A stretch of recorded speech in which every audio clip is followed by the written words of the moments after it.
Welcome to All Things EVM, where we talk about all things Ethereum compatible. We talk about chains, we talk about yield. And today, guys, I've got a great guest on with me.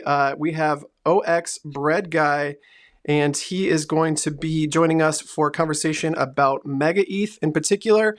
And I'm very excited to have him. I met him years ago.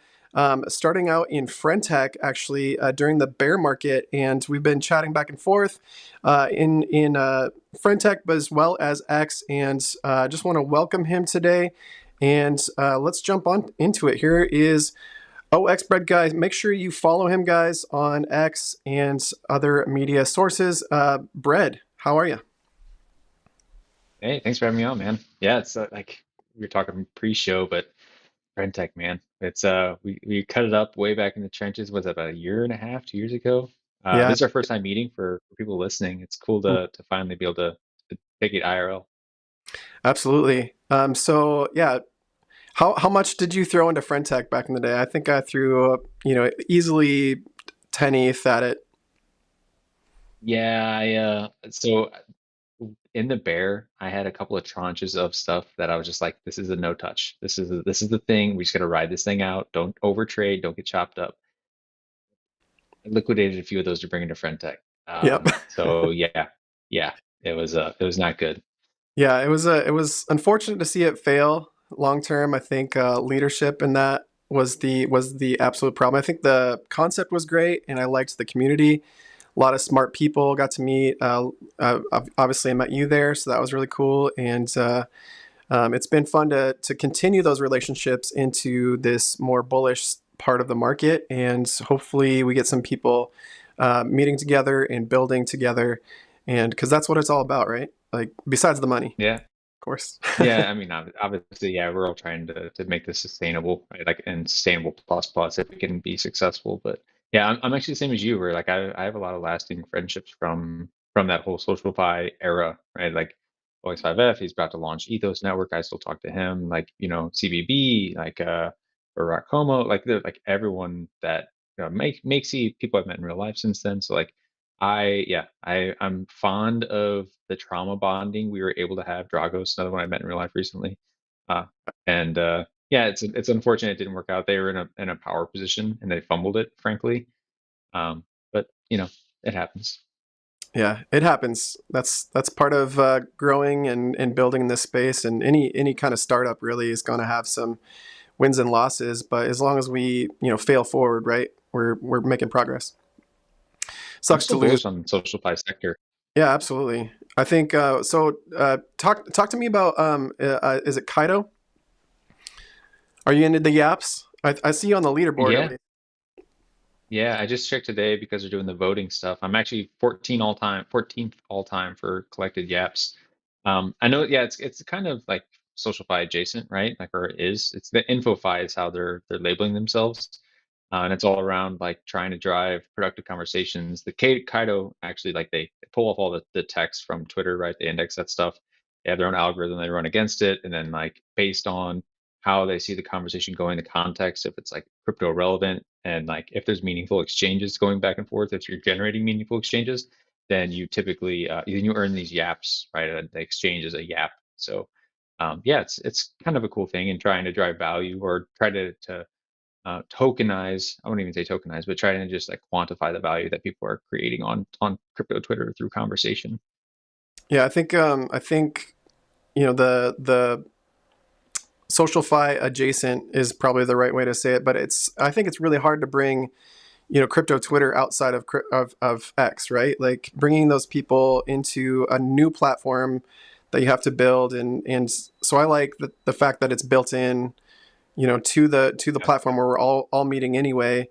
It definitely helps to see that leaderboard and go, maybe I should comment, or try to strike up conversation in the comments with some of those leaders. That's been a useful strategy, at least for those I see on the leaderboard. At least I just got started today. Honestly, I watched your interview with your AMA with Carpenter of Web3, and Oh you yeah. guys got me jonesing for that. I'm a yield guy. I spent a lot of time in the trenches in Uniswap, and I'm a concentrated liquidity provider for the most part. Do some staking and do other kind of Yeah. loop stuff. Like I don't know if you follow Steven the Calculator guy.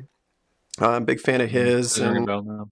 okay, so he's a big guy on YouTube and does a great job on X as well.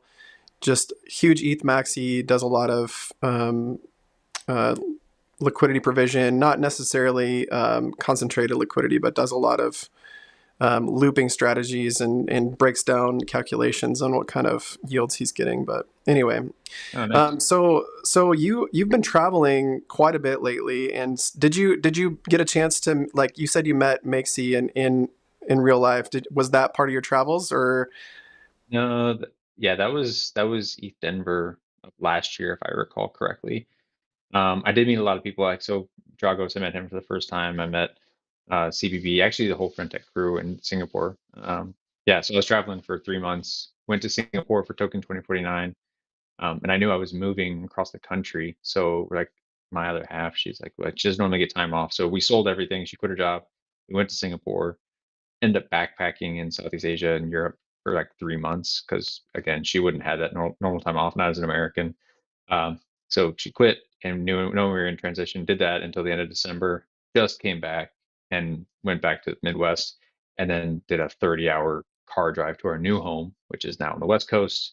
I'm over here now. We're getting set up. Like my office is in shambles and still trying to get used to all this stuff. I just got my mic in yesterday, so I can actually have this conversation, thankfully.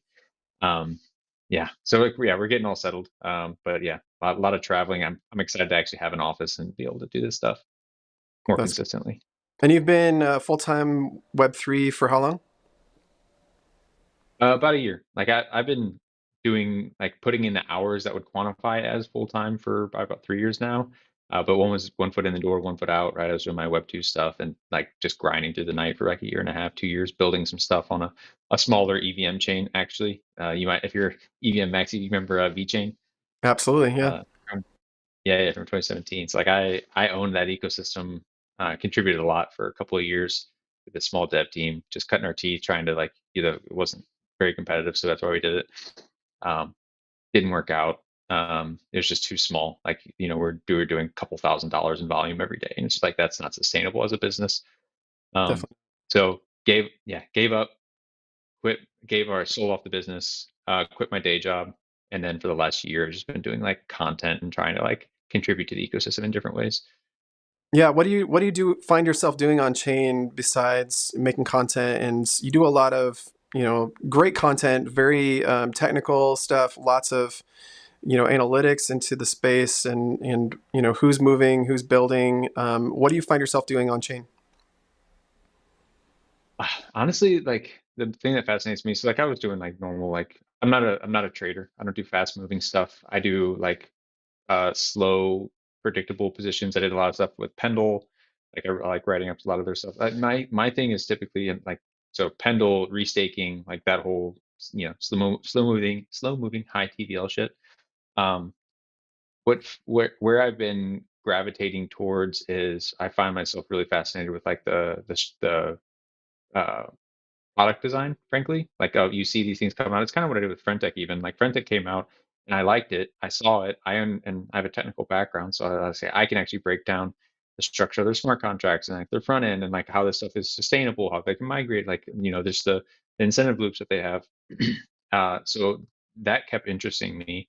So in my full time, whatever year, it's been a lot of just like trying to evaluate products that are coming to market, trying to think of new products that maybe there's a gap for or see what the market's doing. So like I'll just randomly throw out ideas of, there's a product opportunity here. So once you build this thing, there's like this is how you productize that.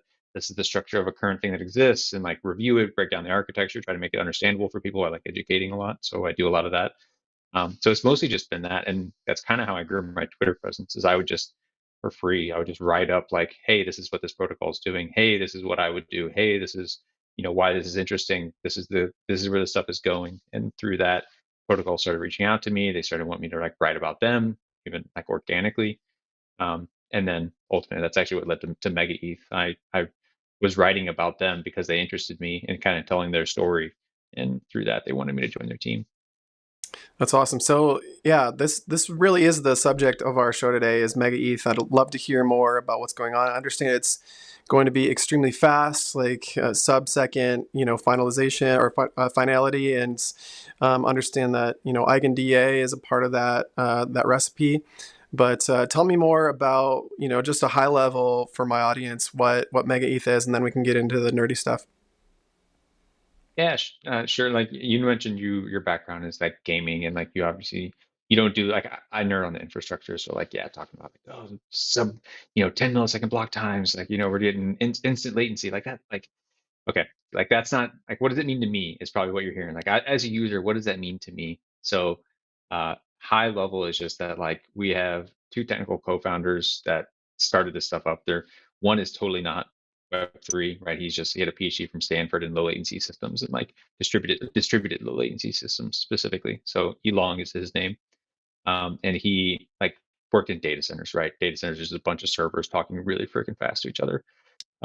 He saw a lot of the architecture and being deployed in Web3 and is like, I can optimize this. Like I can, you guys have a bunch of things talking together and you're doing it pretty slow. I want to like juice this thing, right? And he's world class, right? Like PhD, Stanford, like this is his thing.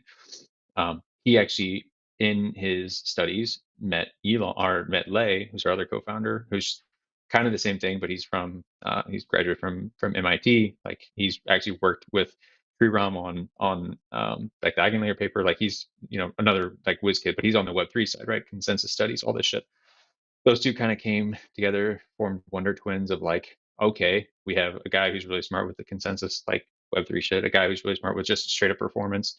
Let's look at the design space that exists, Ethereum, right?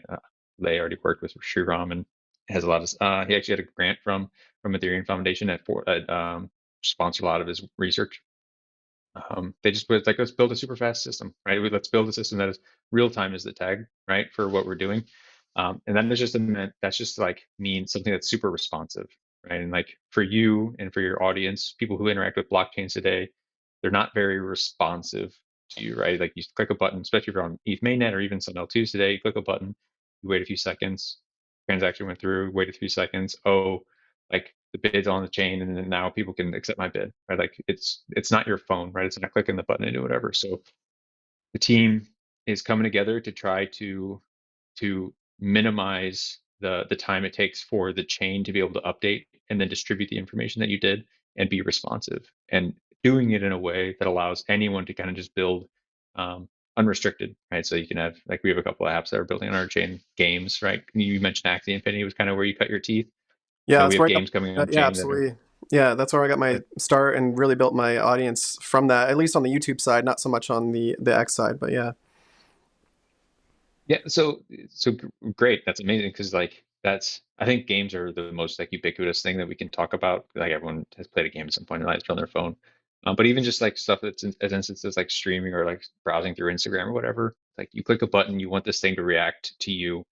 You want to be able to like feel engaged because once you extend that time, after about a second is when you start losing your intentions, and then after 10 seconds is where you like straight up are just like I'm moving on.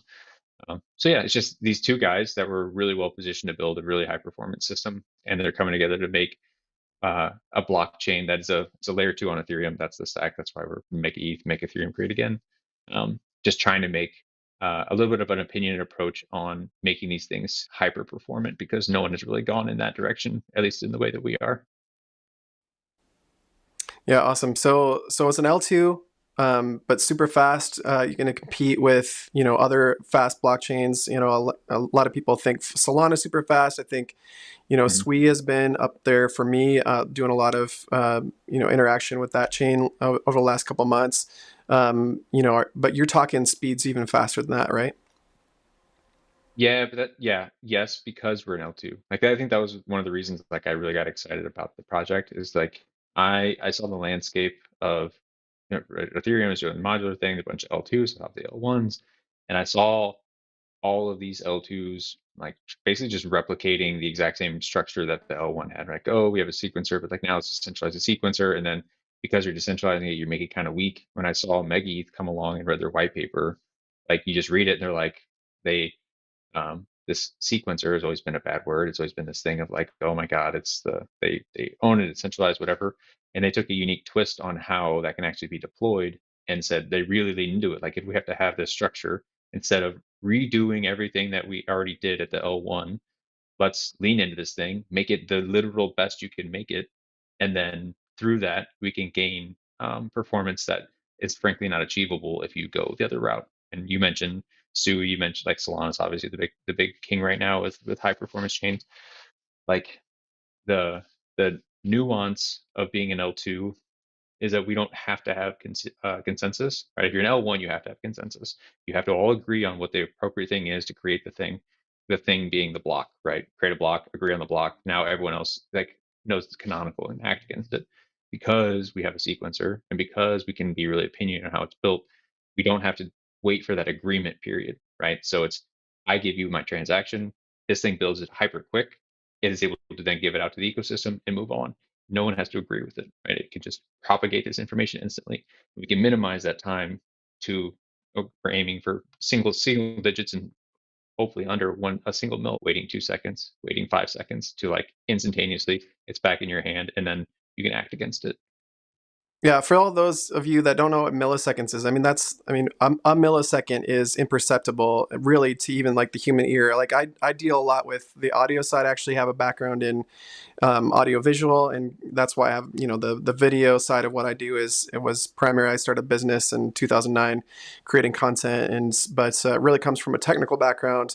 So like any time of software computation, anytime you can get sub millisecond, you're like instantaneous. It's not something you're really seeing or percepting, which is phenomenal for this space to be able to get to that spot. That's unheard of territory, right? So far. Yes, it is for the full transaction life cycle. And when I say that, I mean like again, like if you think about what happens in the process is I click submit my transaction, it has to make its way to the thing that makes the block.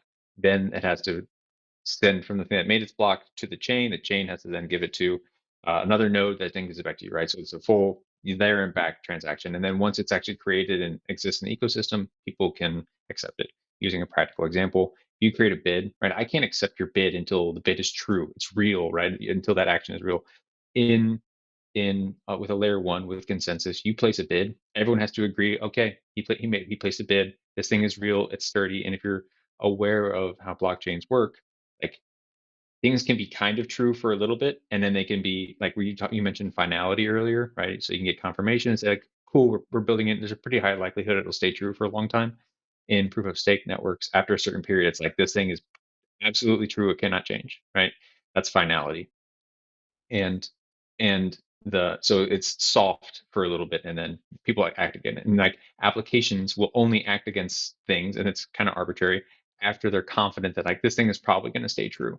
And then for us, because we don't have to have that consensus agreement, we can say create this thing, it is absolutely true instantaneously, we guarantee that. And then it means other applications can act against it. Other applications are other people like me. So you place a bid, instantly true if we can process it fast, and then I can instantly accept it, right? So like under 100 milliseconds, that's the threshold for that instantaneous feel. Like that's the goal that we're trying to hit.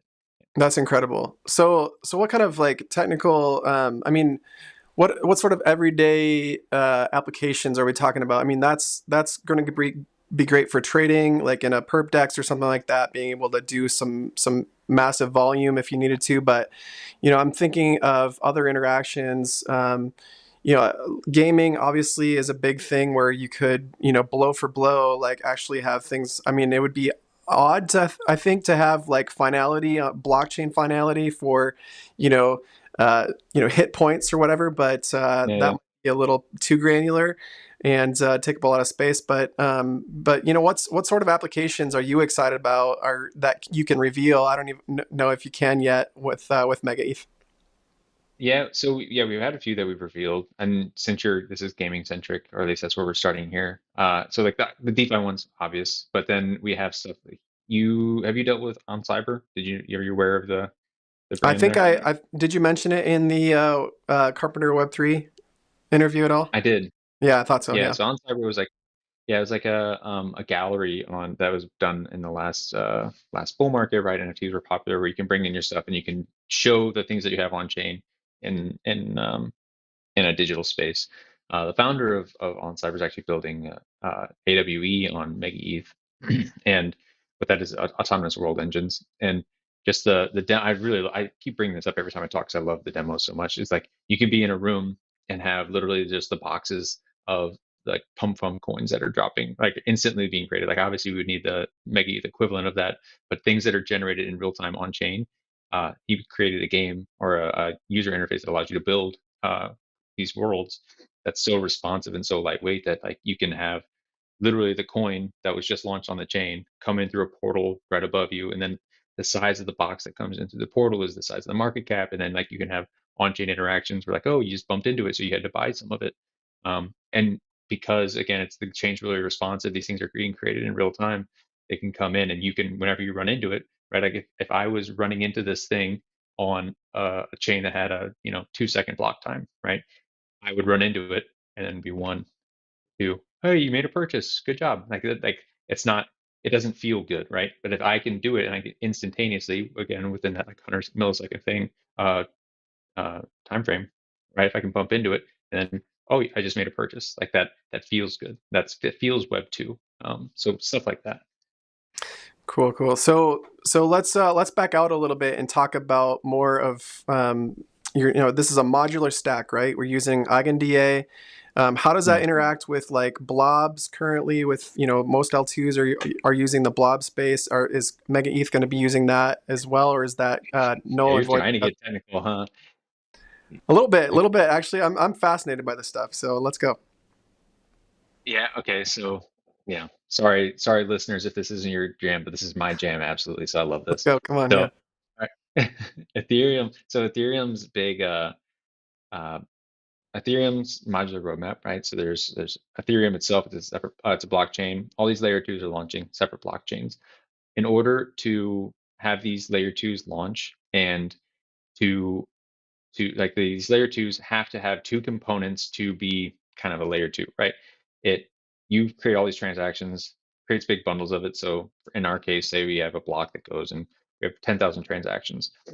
What happens is we take that transaction, are all those transactions, and we have to make the data of the transactions available to the world to show that we're not misbehaving, frankly, and that like what we're saying is true, and we have to store it somewhere. Preferably on chain. So there's some places that do it off chain. And for us, we have the like transactions that data that was being created that we have to post somewhere can only get so small, right? So if you have a chain that processes a shit ton of transactions, it requires more data to store. Ethereum is notoriously a small and slow blockchain, right? Like it's doing that on purpose, right? It's trying to say we don't want to scale too hard because if we scale too hard, that means people can't run nodes. It means we lose some decentralization. We don't want to do that. So these layer twos have several options of where they can post all their transaction data. They can either do it to Ethereum, which again has some upper bounds of the amount of limit that are storage that it can actually hold, and it's a little more expensive. And then you have other alternatives called Alt DA, data availability is what this is all for. Um, there's like EigenDA, which is propped up by the EigenLayer protocol. It's an AVS on top of that. You have like Celestia, which is a chain in the Cosmos network. Then you have just like purely off-chain stuff. Avail is another one. And so we would love to be able to use Ethereum. The problem is that, as I was mentioning, the more transactions you have, the more data you require. And it's frankly not feasible for us at all to even use Ethereum to store our data because it's just too much data, right? If you like, just to throw some numbers at you guys, right? Like EigenDA right now, there's 15 megabytes per second. Doesn't like relatively, that's a lot in the data availability space. They do 15 megabits per second or megabytes per second. And in our final state, we're talking like 100,000 transactions per second, 2 gigas. Those are both just like ways to quantify how big and fast your chain is. Like we're already exceeding what EigenLayer or EigenDA is capable of today. So like they need to be able to up their tech to be able to match us. So we would love to use Ethereum. Still settled to Ethereum, which means like we post a proof down to Ethereum to show like the state transition. But our DEA of data availability is going to be going to EigenDA because they're the only ones that can handle us, frankly. That's awesome. So you're using Ethereum to settle down to, but all of the Correct. all the data is going through Eigen and their modular, the similar to that of Tia or Celestia. So what about decentralization? Like, are you guys running a bunch of sequencers, or how does that all work with MegaETH in particular? Yeah, like so this is part of the unique thing of our stack and how we're able to achieve the performance that we have. So like one, like you you have to like every L2 has a sequencer and the sequencer itself, like we're referring to this as node specialization of like we have a bunch of very specialized computers that make up our network, which then allows the entire network to be more performant. So we have the sequencer. The sequencer itself is the thing that processes the transaction and then gives out the information. What you run into as an issue in a lot of these high performance environments is that the rest of the network that you spin up, for us, it's like the full nodes, it's like right all the things in the periphery that needs to be able to keep up to propagate the information. Typically, like it's hard for them to keep up it at a certain threshold for several reasons. One, because sometimes you need a machine to be very big to keep up with the big machine, right? So like if I have a big sequencer and I generate a lot of transactions, it's great, it's performant, it's whatever, and I'm constantly spitting information out at like someone running a home computer. If you don't have a home computer that's very robust, right, you can't keep up, you can't prove it's true. Like that's the whole like ethos of blockchain. Verification is the word there. So what we did was like you have the full node, which the full node again is just like the thing that is listening to the thing producing blocks and trying to make sure that they're not lying, they're telling the truth. Um, and again, it's typically can be close to, but doesn't have to be the same hardware requirements. Well, what we did is we took that full node, and if they're still available, you can still do that if you want to spend the money.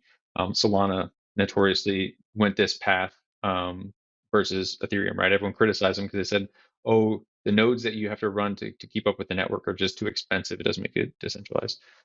We're doing that, but we're taking it one step further where we have full nodes. You can do that if you want, but also in order to enable participation in the network, we took the full node, broke it into two things, and we have these are all permissionless, by the way, so you can run a full node or you can run what we're calling a replica node. A replica node, instead of whenever the sequencer is big and producing all this information, I can either send to you like a full block, and the full block has all the transactions, right? Just as an example, say you and I send one ETH back and forth 5 times, boom, boom, boom, boom, boom, boom. It still lands in my wallet. Nothing changed, right? So like that is like I could receive the block and verify the back and forth, back and forth, back and forth, but I need to do all that work to keep up, and then I need to like need to follow that along. Replica nodes actually just receive the difference of what changed, so they don't have to do the processing. So it would be the sequencer sending, "Hey, nothing changed. I don't have to do any work, right? I can just verify, oh, it didn't change." Um, and it's obviously because I'm doing less work. I have to like my machine has to be can be lighter, and then there's another group, they're called the provers. They work in conjunction with the thing that just receives the difference, the replica nodes. These things are really small machines, and all they do is sit there and constantly verify the blocks. Like that's what their job is, and then they send the proof over to the replica nodes. So it's very technical, but TLDR is that you have this big machine, typically are used to, that would, if you couldn't have it keep up with the network, your network can't grow. We broke that. We have that available if people want to do it. And then we created a secondary construction, which is two smaller machines relatively that work together and in conjunction can attain roughly the same level of verifiability that was achievable before. So now, like we're lifting up the lower bound of what is required to participate in the network, which means sequencer can be big and can be performant. It can generate all this stuff, and everyone else can participate however they want. And again, it's permissionless stuff. It's actually very similar to what Celestia is doing. It's like data availability sampling. You have a bunch of very light machines that sit there and constantly test if the data is being made available. And a network of these things works better than having like a few big things trying to do it. Yeah, Yeah, so that's like the structure. that's cool. So decentralization from that perspective, are you guys going to get criticized for having less nodes, or are you going to? That's a big criticism, obviously, for something like Solana or even some of the L2s, aren't quite as decentralized as you might like them to be. Yeah, I didn't even hit on the big thing. So the big thing is like, so again, we have the sequencer. The sequencer is this big machine that creates the blocks, right? Produces the blocks. Our goal is like the criticism against L2s is you have this machine, it's run by the team, therefore it's not decentralized. What if someone unplugs it? Uh, our strategy there is that yes, we'll have one big machine, and instead of decentralizing that machine and saying, oh, we're going to have 15 of these machines, everyone agrees, like it sounds really like a L1 small validator set, right? Having them come to consensus, having them do whatever, because when you introduce consensus again in that conversation, now you're introducing latency again. The level up that we have is, okay, we'll take the 15 machines that we said, and instead of having consensus, we'll just have a rotation, right? So we'll have 15. They don't even have to all be run by our team, right? So we'll have our team, say the CryptoPunks run one, we'll have another one, and we'll have slots that you have a full monopoly on your block production, and then once you're done, it goes to the next person, and you constantly rotate them. So then we can continue to have very, very performant systems, and then you increase censorship resistance because now if a slot is someone censoring you, God forbid, that slot will end at some point, and then the next person will do it. It's actually very similar to what we have with Tornado Cash, right? Tornado Cash, people were censoring transactions that were interacting with that contract on the L1, and it wasn't an indefinite censorship, but it was a censorship, right? For the 12-second slots, 30 seconds, whatever. And the thing was, you would submit your transaction, it would sit in the mempool, and then once someone came along that was comfortable building your transaction, they would build it. So it was a delay, but it wasn't a full total censorship. So like that's similar concept to us. We'll have a bunch of really beefy sequencers rotating across parties to enable high performance and censorship resistance and liveness. That's great. So you're hitting on all those criticisms with trying to do things different, trying to do things faster, trying to really scale Ethereum. I think I'm really excited for what's possible with MegaETH. With the speed of it is incredible, but I love that you guys are really tackling all of those those Ethereum ethos sort of questions, right? Like yeah, you're going to use EigenDA, which there is definitely criticism about. You're not using ETHDA, but you have to get around that. That you can't scale in the way that you would like to, or the way that your founders would like to, with the way that Ethereum's run now. One question as a guy who uses a hardware wallet a lot, how my experience is definitely going to be different if I'm having to hit my Trezor, or my Ledger a bunch of times between transactions. Obviously, some applications I'm going to just run a wallet that's not connected to a hardware wallet for the performance action. But are you guys considering making that different at all for your chain, or is it just going to be Trezor for financial transactions and a burner wallet for something else? Yeah, I haven't heard what we've committed to with everything. I know like the basic construction EVM wise, we're aiming for full equivalency, right? So we want to be, and thankfully we have some EIPs coming out soon that'll allow us to maintain equivalency while also having a lot of those UX improvements. 4844 is already live, smart contract wallet, as you know, like Mm-hmm. 702 is coming. I personally don't know how. I haven't tried to interact with those with Trezor to see if like it improves the experience any.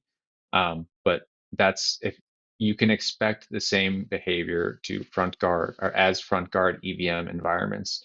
We want to try to leverage as much as we can with the network effects of the EVM. So just like on the vanguard of adoption there. That's great.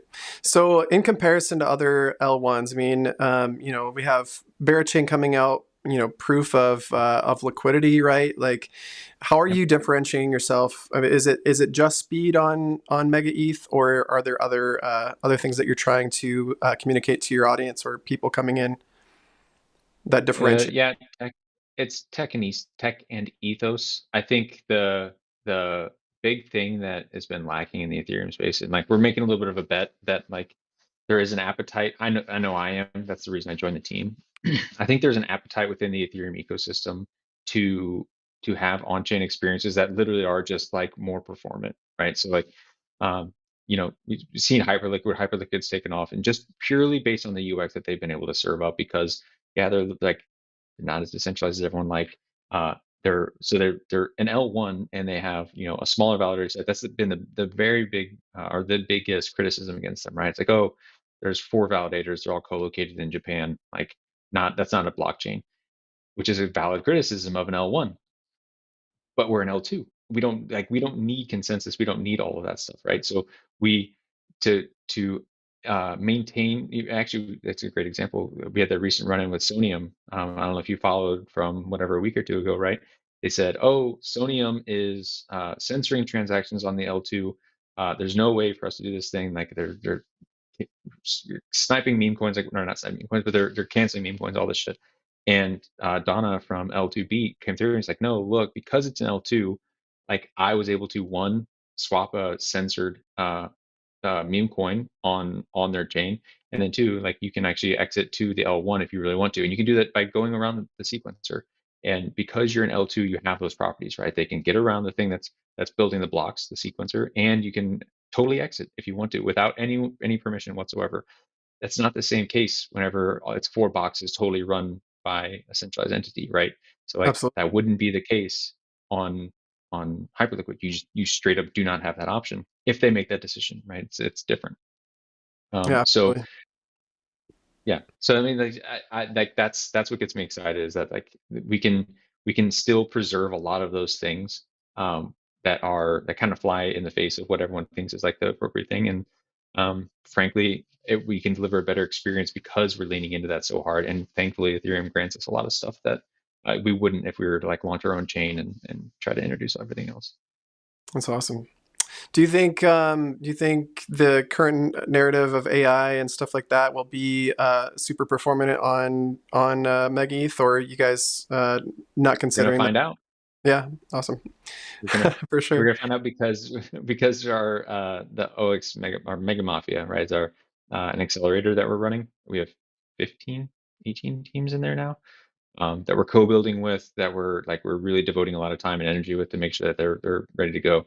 We have several AI teams within that, and then I know there's some interest outside of it. So um, I think honestly, it's a generalized blockchain, right? It's like we're going to be an environment for everyone. So it really is just a matter of everything that you think is fun on blockchain can be a little bit more fun, a little more high velocity, a little bit more exciting potentially on the chain. And I think the reason I like we think that because like not only is it just fast, right? The other component of that is just the constraints to actually building unique applications that is afforded to you on a performant blockchain.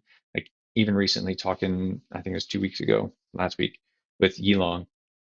You're an EVM maxi here, so like just an idea of like whenever you send a transaction can only be so big because it's measured in gas. It can only be so big because the block that is being generated can only be so big. And it can only be so big because all of the validators can only process so much because their computers are only so big, right? Their servers. Um, so he based on the conversation, right? So EVM is our RV EVM is parallelized. It's a big buzzword these days, right? Solana's doing it, Monad talks about it. But the other component of ours that's very unique is that we actually execute and then order our transactions, which means you remove basically the upper bound of how big a transaction can be. So it means like the complexity that you can express on chain as a builder, as an application, is no longer constrained by the size of the block or the size of the transaction. We could do that because our chain is so big and so fast. We don't have to throttle ourselves on performance. What we have to throttle ourselves on is how much shit is being put on chain, like how big it's growing, the state, right? You might hear that a lot for node runners. Like they're like, oh, the entire history of Ethereum is 120 gigabytes, right? And that's because it's going 12 transactions a second for a couple of years now, 10 years, whatever. If we're going at 100,000 transactions a second, right? All of that data, if it's all of it's in the new slots, like that grows very big, very fast. And that's always been the bottleneck for a lot of these chains. Is like you can't have everyone trying to run a full node that needs 500 terabytes of storage or petabyte of storage, right? You can't do that. So we base our costs based on store or like data in the database that's actually being utilized, right? So if you're trying to utilize new space, we need to tax that more than like if you're just reusing space and being efficient with it. And because we can do that, we can create these things like call them long running transactions, right? So you create a transaction arbitrarily complex. It would be crazy big, whatever. No longer constrained. These creators can just like they can really truly just build new unique shit, even if the compute time it would take to build this transaction is bigger than the block time, right? So like give an idea, if the block is 5 milliseconds, if I were to send a transaction and they were to order it and then try to execute it, the maximum time it could take to execute would be the time of the block. So 5 milliseconds, 10 milliseconds, 2 seconds if you're based. But for us, because we execute it and then order it, he gave an example that like, yeah, you can have a very complex, very like massive on-chain transaction that does a bunch of weird, wacky shit. Like maybe it's a chain DeFi position that goes from a linear protocol to whatever, kind of like a flash loan, just like very big. Say it takes 10 seconds to do the thing, assuming you can pay for it. It takes 10 seconds to do the thing. You can have a 10-second transaction, 10 seconds complex, packed into a 5 millisecond block. So like this thing's constantly turning this stuff out, but now it takes away the creative limitations that a lot of these people have. Like I don't know what they're gonna do with it, but like just that little like switch of like, oh, I no longer have to build like really scarce on-chain experiences. I can just build as a app developer. So I'm kind of waiting to see what the unlock is, and imagine AI agents will be one of those. Oh, that's fantastic. Just my mind just starts going in all different directions with the possibilities there. I mean, you're basically like the Minecraft of possibilities, right? Like you could Yeah, literally build the largest AI world, or on sorry, not AI, but just the most dense. I hate yeah, to say yeah. metaverse because Like metaverse is so like last cycle, right? But there's that yeah, yeah. possibility. It's actually a reality on in what you're talking about. But anyway, I wanted to get back to real quick because of the other part of my audience is so much focused on the DeFi side of things. Are we going to have Uniswap? Are we going to have traditional dexes in the EVM space populating on MegaETH? So I'll do you one better. So this actually calls back to the Mega Mafia stuff. AWE was one of them. GTE, Techo, we just revealed today. So again, we have like 18 projects that we're working very closely with. Like we're not interested in just doing a fork, like a fast fork. Like we don't want Uniswap, but Uniswap fast. We want teams that come in and see what we're building and have a little bit of like a creative unlock with what they see here, a belief in that a better UX, that a faster chain, a responsive chain, like all that can lead to a better outcome. And we've been working with them since I joined in November. I was aware of everyone in July. The team has been building chain for 3 years, and then like doing a lot of this mafia program for over a year now. And so that is just to say, no forks. We're working specifically with these teams, and they've been co-building. Whenever I was after I did the Singapore thing, the team was actually living with all of these builders, 15 of them, or 15 teams, in Chiang Mai for 30 days, right? And they just like sat down, they build up camaraderie amongst each other. They're trying to actually like build in their products together. So again, talking about like today, we revealed Techo finances. Uh, a guy who used to be an ex-prop trader who had a specific DeFi position that he wanted to put on, was always kind of annoying because he had to go through a basket of stuff to achieve it. So he's like, okay, I'm building this platform. It allows for leveraged lending, allows me to do this product that I frankly wanted as a trader, and I'm trying to bring that to life. And on the calls, because we have a call every week with all 15-ish teams, and says like, hey, like, we want to make sure we integrate with Cap, which is our stable coin provider, which is another team that sees an opportunity, and because the efficiency of the chain is such that he can isolate a particular yield opportunity and then make that available to token holders. And then it's the same as GTE, who is trying to co-locate with are trying to work with like market makers to make sure that not only are the end users themselves having a good experience on the platform, but because we have some predictability in our design, right? A big sequencer, a planned rotation, like all of this stuff, we can have market makers actually come on chain. And because they can operate in a very low latency environment, they can plan a lot of stuff. So now, even though you are not a market maker, you maybe don't have the co-location super whatever, we have teams like GTE and market makers who can come plan ahead with us, build up these products, and elevate the DeFi sector as a whole on the chain, because there is some predictability there for them. So that is just to say that like you didn't hear me say anything for like an Aave clone. Like these are teams that we've been co-building with in person several iterations now. Chiang Mai, Berlin was another time.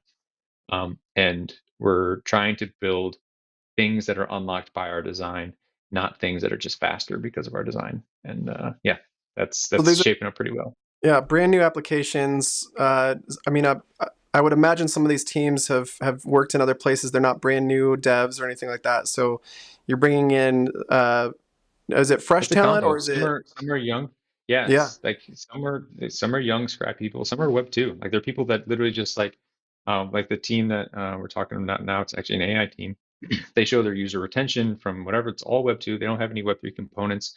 They had several million. I forget what the actual acronym is for the web two world, but recurring users that they're a successful web two platform that want to build in because it's AI and there's like some agent level ups. They want to bring in some Web3 components, and because they see a chain that now can support, again, the responsiveness, they can successfully inhabit them. They're like, okay, we're going to take a shot on you guys, and we're going to take a shot on them. So we're going to lift them up. We're helping them through like all of the things that are necessary to actually get going in this space as best as possible. So it's a combination of age veterans that like frankly could retire because they're so successful that just want to build weird wacky shit, and then people who are like I'm going to just call it out. Euphoria is the one I was just mentioning there.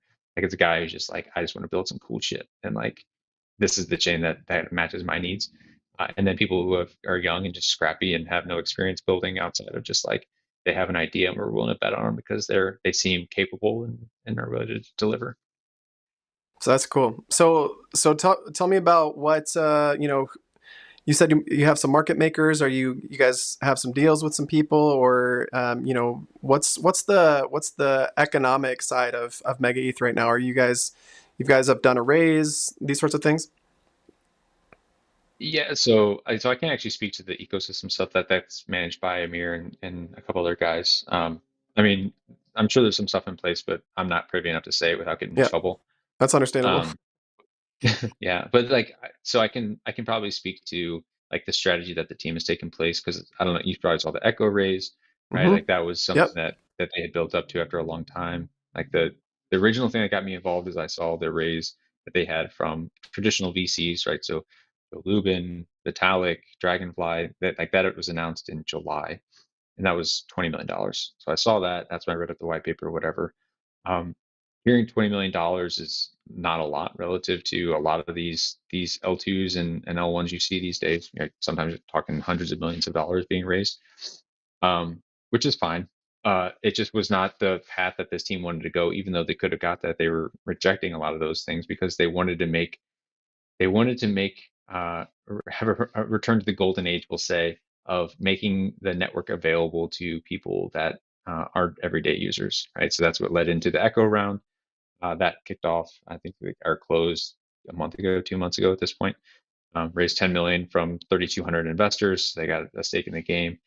Um, all I know is that, or all I can say is, like, job's not done, and like we're looking for more opportunities in crypto native ways to let people get involved in the ecosystem. And actually, just last week, I think it was last week, maybe 2 weeks ago, TTE, that which is the DEX that I was talking about, that is one of the mafia. They just announced they also raised, I think it was 2.5 million from Echo. So between our team and the mafia teams, we have an ethos of like try to give back to the people, to build up wealth effects, to build up a true community, to build up like real belief in a system where everyone has stake in a game. That's cool. It sounds similar to like what Mode was trying to do. Are you familiar with Mode much at all? They're Yeah, yeah. So I know Mode. Yeah, it's great, great team. Actually, they're ahead of the AI pivot before a lot of people were. I was excited about that. But no, what would they do? Oh, they really have that ethos of, spreading the love around to all the different developments and the users themselves, and it felt more like a community based on, just trying to move the tech forward and spreading, the goodwill rather than the economic side of things, but also the economic side. I mean, they had their airdrop was well distributed, out though it didn't, because it launched in, relative bear market conditions, didn't do super well. But I do expect, long term that they will continue to be more of a, I don't know, if a democracy is the right way to put it, but just they seem to be more about the ethos of what ETH and what MegaETH and what seems to be more more or less less economic driven and more experience driven or user driven or just everybody is going to be helping towards the goal rather than really spending a lot of time on courting VCs. Nice. Yeah, like frankly, like they've been ahead of the ball for a few things. I saw they did the VE model for the voting. I think that might be what you're alluding to a little bit there. They were on Hmm. the AI stuff. Yeah, DeFi. They're DFAI. I don't know how to say it. Right, right. Who But knows how to say it? Yeah, they're, yeah, but they're like, yeah, and I've talked to James. I actually like I was in conversations with them before joining the Mega team. Like just because it seemed like a good group of guys, and they were kind of visionaries in a lot of that stuff. Again, the VE model, which took off with Aerodrome, or got reignited with Aerodrome, I should say. yeah. They were on that, and then yeah, the AI stuff. They've been preparing for that for a few months now. So I'm actually excited to see the success they've been having recently. Yeah, I haven't been spending a lot of time in the ecosystem. Just don't see a lot of liquidity there right now for what I do a lot on Yeah. chain. But Yeah. I have noticed their token is starting to wake up a little bit, and I should probably jump over there and see what's going on. But um, so Hard to let's allocate move your on time, to. right? Yeah, sorry. It's hard to allocate your time, right? There's just so Yeah, many absolutely. different like protocols, chains, like that. It's yeah, There's so much going on, and I have a lot of irons in the fire personally as well. And so though I wouldn't call myself a full time Web3 person. I do have a day job, but it's something I want to stick with. So it's not a question of when I'm going to go full time Web3, yeah, but just how do I spin all the plates at once. But yep. so I want to wrap this up. I have about 5 minutes left, but I just want to know, what are the next steps for you guys? Are you guys launching a test net soon? Like what can my audience do next to interact with MegaETH? I'd say the most immediate thing, I put out a tweet out today on this. If you have any yaps, come vote yaps for us on the Cato leaderboard. That votes on 2 days from now. Because that's a good way for us to get up there. Like we've been waiting for a while. They just got such a queue. It allows us to get on there and like measure social contributions to our overall network. Once that happens, I would just say one, testnet is imminent. So be on the lookout for that. And we're being pretty aggressive with our timelines. So once that gets going, we're like, as long as the chain is up and running, we're kind of in a little FAFO mode, not a word, like kind of just want to like get this stuff going and as long as it's safe, obviously, be aggressive with timelines. And then the second thing is just like I can't say too much, but just like keep your eye out. We have some surprises coming, and there's always going to be more opportunities that we deliver for the ecosystem. Well, that's awesome. Thank you so much, Bread, for your time. Gosh, your brain moves so much faster than my own, and so it's fun to just listen and try to comprehend every bit of what you're talking about. I love I'm getting bad about deep that. I need into. to slow down. No, I don't. Honestly, man, I think that's what people are attracted to your content for is how much you obviously care about the tech side of things. There's not many people in CT that I think have that capability of not only understanding but making it palatable for other audiences. In your threads, in your comments to in other posts, and I just think you bring a different not a lot of technical guys are also content creators. You know what I'm saying? Like there's a few of them, but I think what you really are a legend for is bringing that technical aspect to CT and making it digestible. So I really appreciate what you bring, and that's what I was hoping to get to in this AMA, so that we definitely got there. Obviously, I just sat back and like tried to digest what was going on, and it's amazing how fast you can talk. I'm more of a listener, and I just love having people like you on. And thank you so much for taking the time. Nice to meet you IRL, and hope to I just can't wait to see what happens with MegaETH, but also not only MegaETH, but for your trajectory in the Web3 space. Doing content for not only MegaETH. I mean, I know you're part of that team, but you also comment Mm. on so many other things and really cover a lot of the space. So, one last question. I would love to get your perspective on what's going on with the Ethereum Foundation and all the drama. Just a current event sort of comment for our last question here. Yeah, I made a post on that recently. So like clearly there's a lot of social turmoil. I think I like again, I've reached a moment of Zen where like because of the position that we have, we mentioned we post our data to EigenDA, we post our proof to Ethereum. Ethereum is in the very perfect position to serve us and our needs. So because of that, I'm in Zen. Like Ethereum does not have to move. Like we can continue to leverage what it's already been amazing at, and then make it powerful, right? Turn it into money on our ecosystem, allow people to have fun again on chain using ETH. Like that's the goal. So from our perspective, I'm in Zen. From like just an observational perspective, if I had to weigh in on where I think it should go, I think it should continue to scale the L1 conservatively. Conservatively just to mean like don't jeopardize its values, right? Like if you want to be the most decentralized, if you want to have good full nodes, whatever, do that. But it's in a little bit of a pickle, frankly, with a lot of these L2s. I call them the middle of the meat L2s because like, do you prioritize giving value to the L2s through growing data availability, the blobs you referenced earlier, or do you prioritize yourself and increase block space, reduce block times, all that stuff? So I think we're starting to see people wake up. I'm glad some of the people that were kind of whiny on the timeline have now like removed the .eth from their name. Um, I don't want to call it any names. It's just like people have been like there's a lot of drama. The chain will be fine. I promise you, the chain will be fine.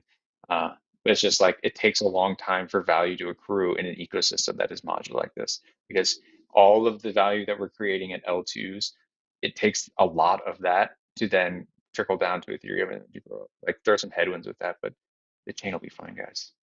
Yeah, the chain will be fine. As long as we keep incentives aligned with the users and with the L2s and with the L1, obviously, I think we'll be okay. And ETH is my go-to for assets on chain, and I just love the ecosystem that they've created and being able to have that L2 space. Every L2 seems to have its niche, and I love that. I look forward to seeing what Berachain looks like as far as liquidity goes from that side of things, but also the experience side that we'll see in MegaETH, and just all these different opportunities are out there right now for new users, and I hope we get a bunch of new users. I think Base is doing a fantastic job of bringing that in Yep. with their Coinbase connection, obviously. So educating people is what I'm all about in this format, and I hope to be able to do that throughout this cycle and then some. So again, thanks, Bread, for your time. Appreciate it, and again, nice to meet you in person. And we look forward to following your journey with MegaETH and elsewhere. So again, thank you so much for coming. And to all who are watching, have a great day, and we'll see you next time. God bless.